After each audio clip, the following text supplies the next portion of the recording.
And the monsoon season had just begun, and we heard the gentle rumble of clouds, and we thought it was the rain was about to fall, but it was something else, and everyone knows what that is.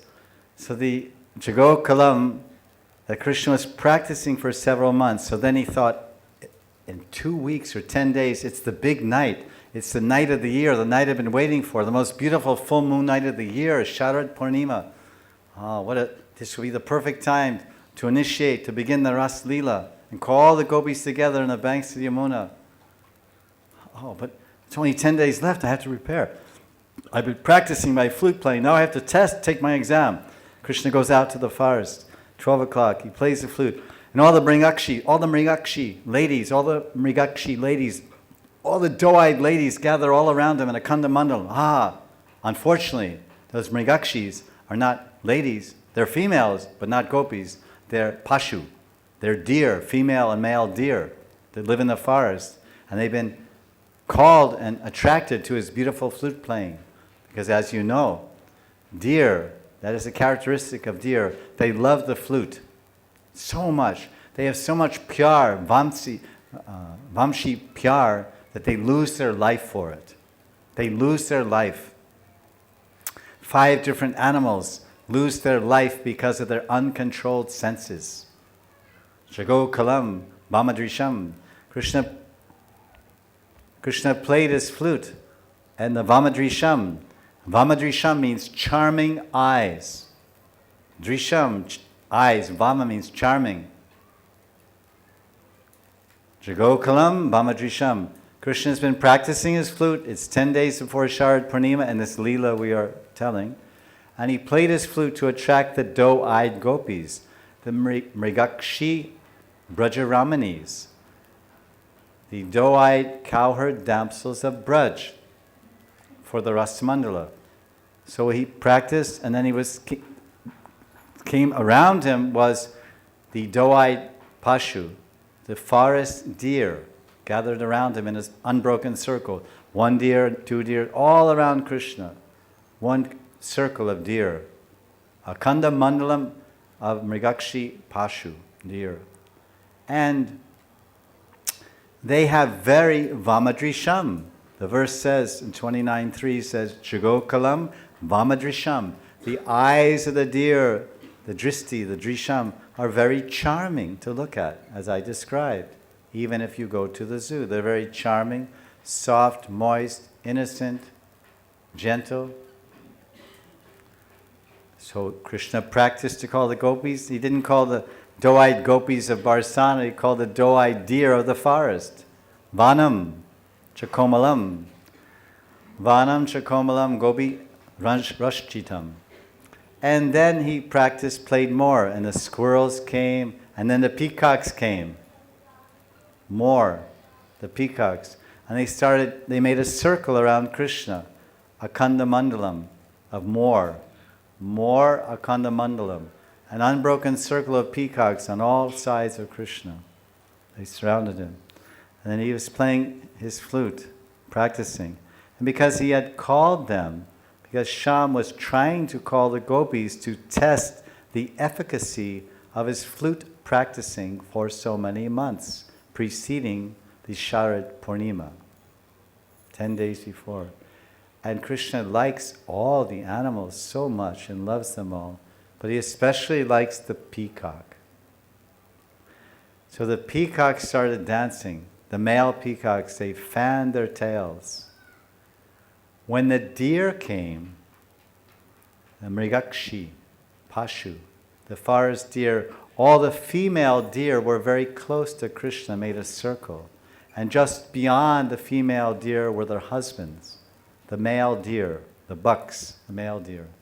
And their eyes are not so gentle as their wives, not so charming. You see the eyes of the male deer, they're proud, and they walk the same way. The male deer. Their eyes are also soft, they're vegetarians, they're gentle look, but not so innocent, so charming. They don't have that charming quality of the female deer, Mrigakshi. In that circle, that Akanda Mandala around Krishna, Jago Kalam Sham, Jagokalam Sham. That mandala of the deer was all females were near and dear Krishna. The near and dear to Krishna. The near dear to Krishna. Then Krishna played more than the peacocks because the deer can easily come. At midnight, the deer sometimes wander here and there at nighttime, especially when the full moon is there. Deer are a little restless type of animal. They're slightly restless. Deer, the Mrigakshi Pashu, are chanchal.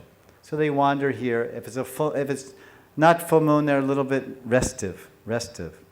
When a full moon, they wander here and there, looking for some berries or seeds or something to nibble on, some leaves that maybe blossom under the moonlight or something. So the female deer were there. Now the peacocks are way high in the trees, in the different trees, in the palasha trees, kadamba trees, and bakul, all the big trees of Braj, neem trees. They're way up in the high branches at 12 o'clock at night because they're sleeping safely. The peacocks sleep in the high branches of the trees. So they had a long way to come down to the forest floor to be next to Krishna. So they were a little late in getting there. So Krishna's playing his flute, trying to call the gopis, who are so beautiful and dance. They're such wonderful dancers. Srimati Radharani is known as Gandharvika Radha, because she dances like a celestial goddess. Such elegance, such refinement, such precision in her every mudra and movement, unseen before in the entire universe. No Apsara, no celestial Devi can come even close to matching the artistry and beauty and dynamic expression of Radharani's love dance for her Sham in the Ras Leela. Gandharvika Radha. She's the origin of all the Gandharvas. All the Apsaras and Apsaris, their talents in music, their talents in dance and performing are only a drop from the ocean of Radharani's unlimited Ananta Kala. Radharani's Ananta Kala, unlimited talents and attributes and musical Sangeet Visharad. She's expert at singing, dancing, music, all the arts. Radha's expert. Daksha, she's expert. So she dances. So when Krishna called, again, all the peacocks came down, the male and female. Now, the male peacocks were in the inner circle around Krishna, the male peacocks. And the female were outside of their husbands, their mates, watching respectively and encouragingly. Then Krishna's playing his flute. I wanted to call the doe-eyed gopis. I was practicing the power, the karshan, the Vamsi karshan, the power of my flute. I was practicing how much can I control the seasons. Already for several weeks I'm coming out playing the flute and the moon is rising. I'm here, I've finally got out of my house at 12 o'clock. Usually the moon at this time of the year rises at 7 p.m. It rises at 8 o'clock. I couldn't sneak out of my house. There was entertainment. There was my evening meal at 9 o'clock, and entertainment, and meeting with my family and my uncles and chacha and all these things, whoever. My father's brothers. And then I finally, at 12 o'clock, I came out. But the moon at that night was going to rise even later. So I wanted to see, does my flute playing have the karshan to call and control the moon? The moon has not risen yet.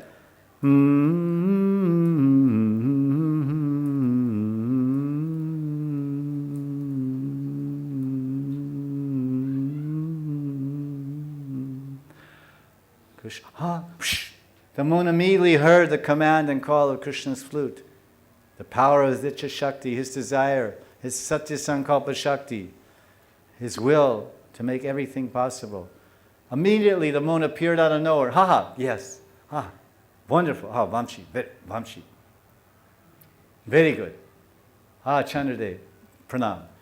Chandrama. Exactly, you stay there. Now you stay there. Okay, good.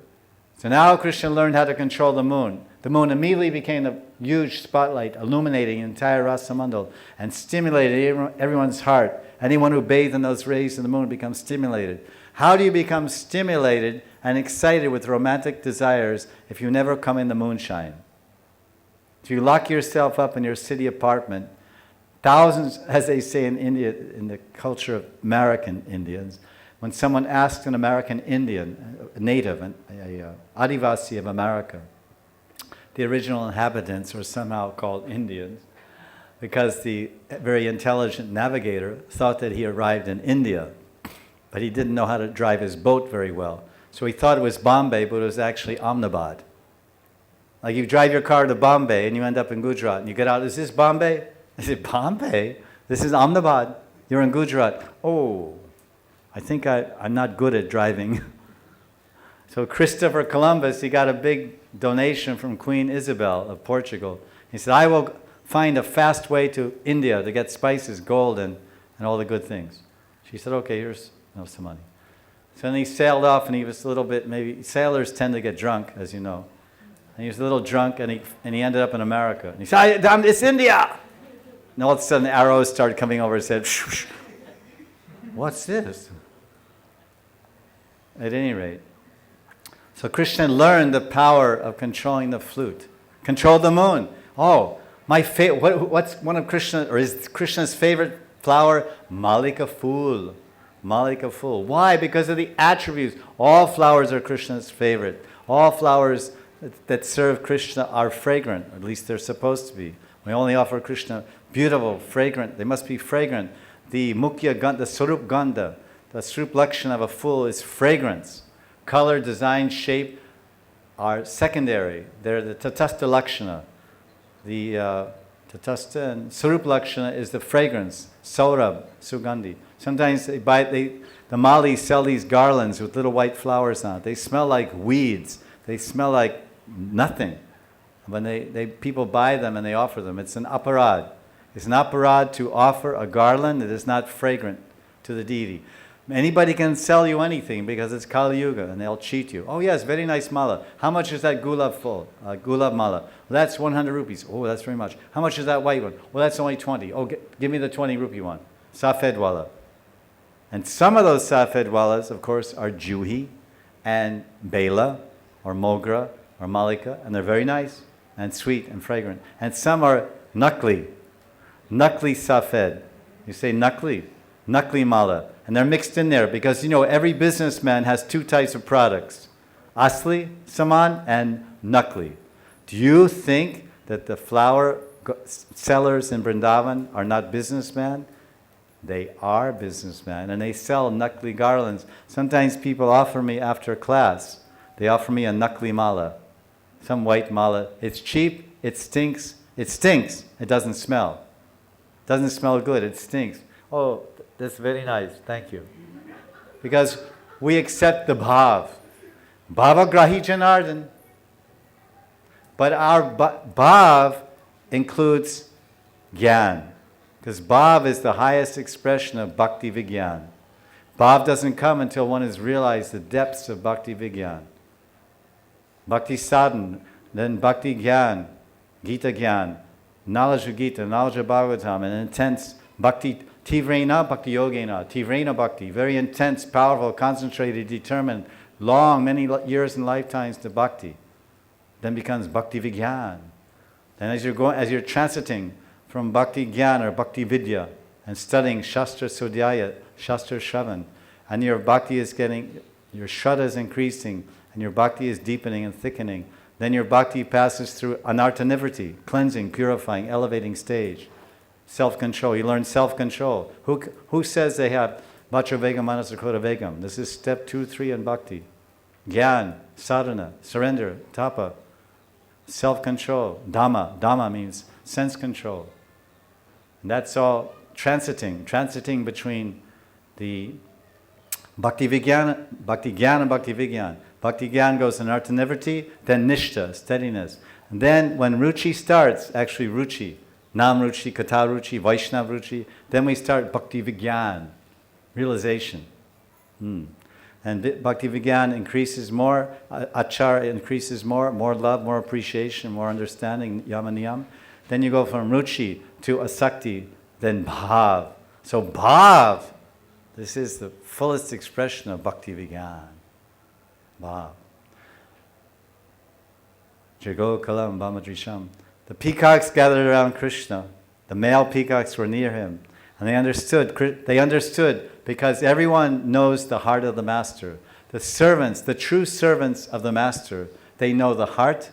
Heart means what? Desire. Heart means what? Feeling. Desire and feeling. Our hearts are full of desire. Our hearts are full of feelings. Happy, sad. I want this. I want that. I don't want this. Desire and feelings, our heart. So these servants know the heart, the desire and the feelings of the master. The Vrindavan, the peacocks of Vrindavan are the pure devotee servants of Krishna. They're premi bhaktas. They're living in Golok Dham, Nitya Dham. The peacocks, they're not birds, they're not paki. The paki of Vrindavan are not paki, they're devotees, they're bhaktas. They're premis, they have bhav. They have braja bhav, braja prem for Radha and Krishna. Gwal and Gopi and Gwal.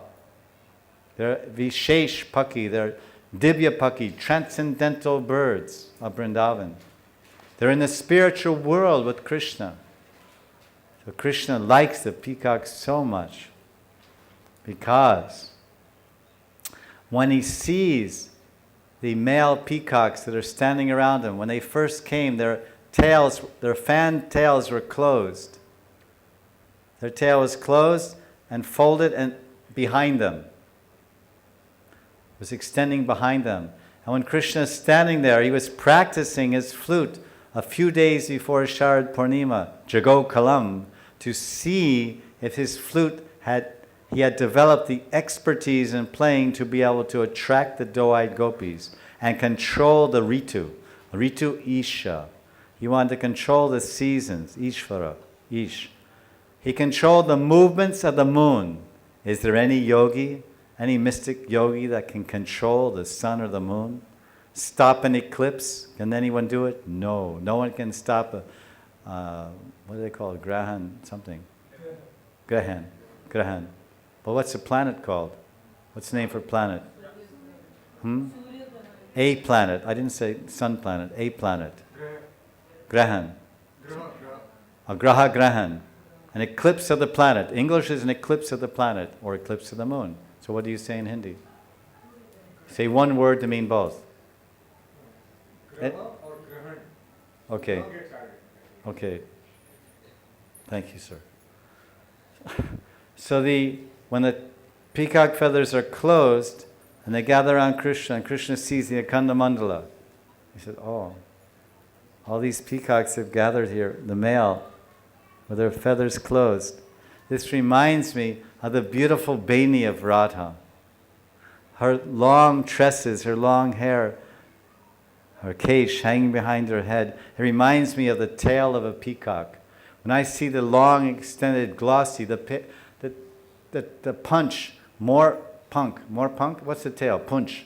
The punchari, you know punchari? It's the tail of Govardhan, the edge. So the more punch, the tail, the long, closed tail of the male peacock is very glossy and very shiny and colorful and iridescent. And that's the sheen and the shine of Radharani's long black beni hanging down her hair. So when Krishna sees that, the tail of the peacock surrounding him when he's practicing his flute before the rasa dance to get so good at playing flute, and all the males gathered around him at 12:30 one night, he thought, this Akhanda Mandalam, more punch Akhanda Mandalam all around him. He thought, oh, I'm surrounded by the long, glossy, shiny, beautiful black braids of Radharani and all the Sakhis. They're around me on all sides, because later when Krishna dances in the rasa dance, with his arms and the shoulders of one gopi, another gopi, and their arms around his waist, he will glance this way and he'll see their beautiful beni hanging down this way and that way. On all sides of Krishna, he's surrounded by these beautiful peacock-like, the tail feathers of the peacock. It reminds him of the extended. So it's another udipan to stimulate his anticipation of meeting the gopis and having union in the rasa dance. So he becomes so happy. And he said, my flute is successful. I've controlled the moon. I've controlled the seasons. I brought summer flowers. I made my flute hey Vamsi, very good. Oh Vamsi, oh Devi, your power is great. You're getting so much power. You were able to make the springtime flowers blossom in autumn at midnight. The Malik only blossom in midday, in spring, in summer. Now it's fall. And the moon has risen instantly in the middle, top of the sky and not moving. And the white lotuses, all these arrangements. Now the deer have come, the deer-eyed gopis, the mrigakshi. And the peacocks have come. So what is the analogy here? The doe-eyed deer are the gopis, and the peacock is Krishna. So you have, who is close? First comes very close to Krishna, a kanda mandalam of deer, females. The doe-eyed gopis come first. Krishna called girls, he called the gopis, right? Ramanis. He was practicing. So females came to him, but they weren't the female gopis, they were female deer. Like the gopis had mrigakshi, doe-eyed gopis. And these pashu, these beasts, these animals of the forest, they have doe eyes. And they're surrounding him in kanda mandalam. Close, but not quite the gopis he intended, but females. Then he played more, then right after that came males. So the symbology, imagery is, first all the gopis gathered around Krishna, and then there were so many gopis gathered around Krishna Rasamandal, then he had to expand himself. And then the male peacocks came to represent Krishna in the imagery. And they danced, they made a circle around with all the deer. One deer, one peacock, one deer. That means one gopi, one Krishna. Because Krishna wears more punk. More punk. A peacock feather, more punk in his pugri. A peacock feather on top of his turban. This is a symbol of Krishna, special symbol. Vishnu doesn't wear, Ram doesn't wear, only Krishna. Of all the Bhagavans, Krishna wears the more punk. So the more gathered around Krishna represent Krishna. And so many Krishnas. Each peacock is an expansion of Krishna to be with each deer, which are the gopis in the analogy. This is from the commentary. So all this Udipan and instigation, inspiration of Rasa Leela. Practically, Krishna is experiencing the Rasa Leela and separation, and that's exactly what Udipan does. Udipan are environmental factors, the moonshine, the flowers, the deer, the arrangement, this female and that male deer, whatever, that inspire one's Madhurya Rati, one's eternal conjugal love for the gopis, in this case, Krishna's Madhurya Rati. They inspire remembrance of the name of the beloved. They inspire remembrance of the form of the beloved. They inspire remembrance of the qualities of the beloved. And they inspire remembrance of the leelas with the beloved. Be with the Brajaramanis, Radha, and the gopis. Krishna had so many rasa dances. But in this story, in the Maharaj, it's depicting the Purva Rag of Radharani and gopis, and in the Vamsi, the Venu Geet, and so many, it's like in Naralila. So now Krishna is practicing. He feels Vamsi Sakhi is very successful. And he's practicing, but the gopis didn't come. He said, I have to go back. It's getting late. So he went back. And again he tried, a few days before Purnima. So he practiced playing the flute very intently, wanting to call the Sakhis, just to see. And he practiced and he practiced. And the deer came as before. The peacock came as before. And this time the peacocks, they gathered around and they fanned their tails. They didn't keep their tails closed to remind him of the gopis. That all the male peacocks were on all Krishna's sides like this, fanning with their tails. And the peacocks, when the male peacock, he fans and opens his beautiful iridescent green and blue tail, there's a special feature. Each feather in the tail of a male peacock has what appears to be an eye. There's an eye there. And inside the eye, there's like a chandra. There's like inside the eye, there's a design of an Ardha Chandra, of a moon, if you've ever seen a peacock feather. When Krishna saw all those male peacocks around him with their fan tails, he said, look at the eyes of the gopis. They're so mystical, so dark, bluish and black and so iridescent and shining. Oh, thousands of gopis, age Radha, piche Radha, daya bhaya, everywhere Radha. And he became ecstatic.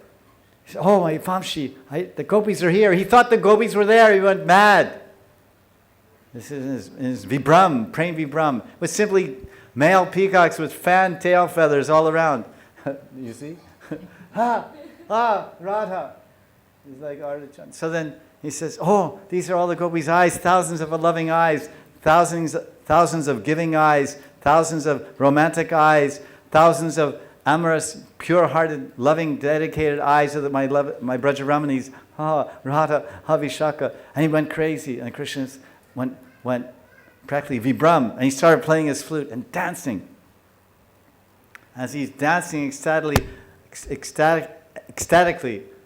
great anand, ulas. Then the male peacocks started dancing. And as they were dancing, their feathers are going like this. Then as he's seeing the eyes, he's seeing this Ardha Chandra.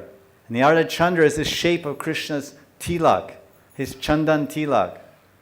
And Krishna's tilak is like Ardha Chandra with a bindu on his forehead, like a crescent moon. And he looks in the peacock feather and says, these are the gopis all around me, and I'm dancing in the middle of the gopis. Then he says, wait a minute, that's me, that Ardha Chandra. I'm seeing the eyes of the gopis, but in the eyes of the gopis, I'm seeing my face. That's the Ardha Chandra on my forehead. I'm here. Am I here? These are gopis. Am I here or I'm there? I'm seeing the eyes of the gopis. But in the eyes of the gopis, I'm seeing me, because that's the reality of Kishore and Kishori. Because in the eyes, when Krishna looks in the eyes of Radha, who does he see? He sees himself. And when Radha looks in the eyes of Krishna Kishore, she sees herself. Because Krishna sees Radha everywhere and never loses sight of her and always remembers her.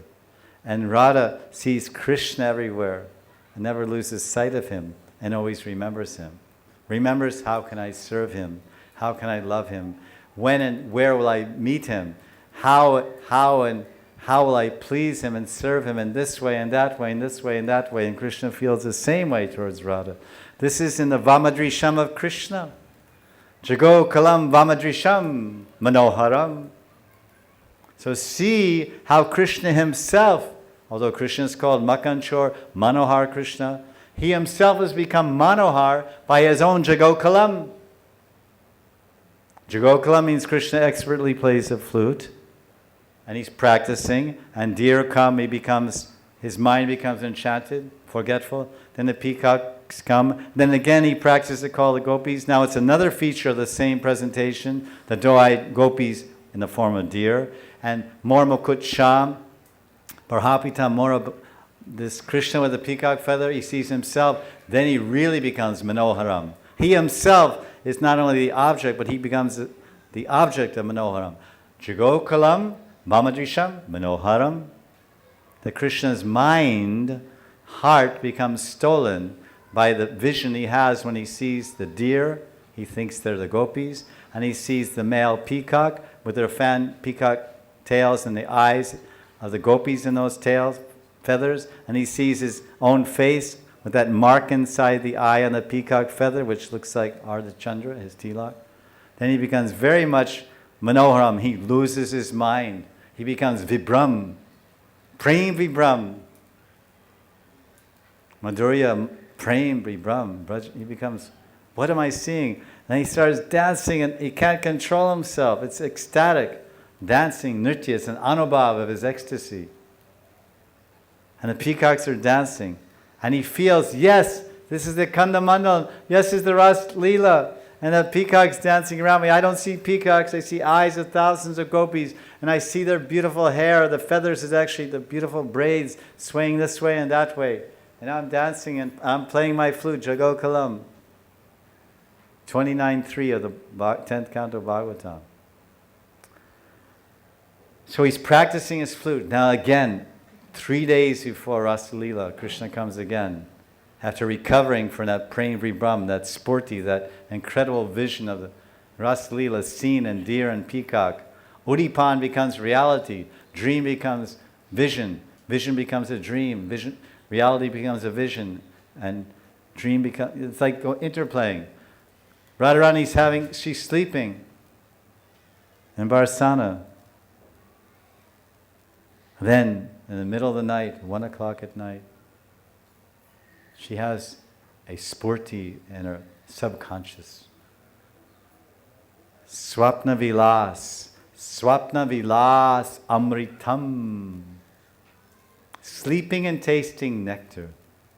Usually you have to be awake. You're awake and you pick up some somaras if you're a deva. 1 glass of somaras and you drink it, the nectar. Refreshing, tasty, vitalizing, life-giving, life-extending. Ras, amritam. When you're awake and your senses are functioning. Radharani's sleeping, swapna, and vilas amritam.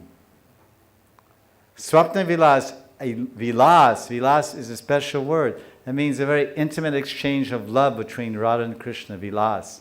And vilas is also an anubhav of Madhurya Prem. It's called vilas. So this is happening in Radharani's sleep, and she's drinking nectar through her dreams. Radharani is drinking nectar through her dreams because she's dreaming of Sham and Vilas. Radhe Sham Vilas. Vilas Amritam. So even in dreaming one has vision and one drinks Amrit in dreaming. This is Braj. As our one friend told me, in Vrindavan, dreams are reality. And outside of Vrindavan, reality is a dream. In case you missed it. In Vrindavan, Braj Mandal Mein, Swapna is, how you say in Hindi? Sanchai? Sanchai. Oh, such, like truth, such. Dreaming is truth, oh, such. At any rate, I better stick with English and try to speak that. In Vrindavan, dream